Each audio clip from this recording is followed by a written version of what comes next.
ഡൽഹിയിൽ കോൺഗ്രസിൻ്റെ പുതിയ ആസ്ഥാനം ഉദ്ഘാടനം ചെയ്തു. ഇന്ദിരാഭവൻ എന്നാണ് അതിൻ്റെ പേര്.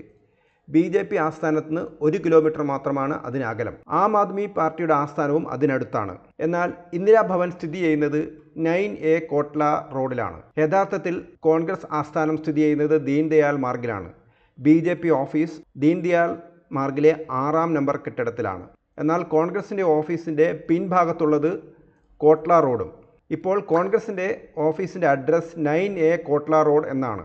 BJP താത്വികാചാര്യനായ RSS താത്വികാചാര്യനായ ദീനദയാൽ ഉപാധ്യായയുടെ പേരിലുള്ള റോഡിൽ തങ്ങളുടെ ഓഫീസിൻ്റെ പേര് വരരുത് എന്നുള്ള ഉദ്ദേശത്താലാണ് കോൺഗ്രസ് ഓഫീസ് അതിൻ്റെ പിൻഭാഗത്തെ വാതിലിൻ്റെ അഡ്രസ്സാണ് കൊടുത്തിരിക്കുന്നത്. ഇനി കോൺഗ്രസ് ഓഫീസ് സ്ഥിതി ചെയ്യുന്ന കോട്ട്ല റോഡ് എങ്ങനെയാണ് ആ പേര് വന്നത് എന്ന് നോക്കാം.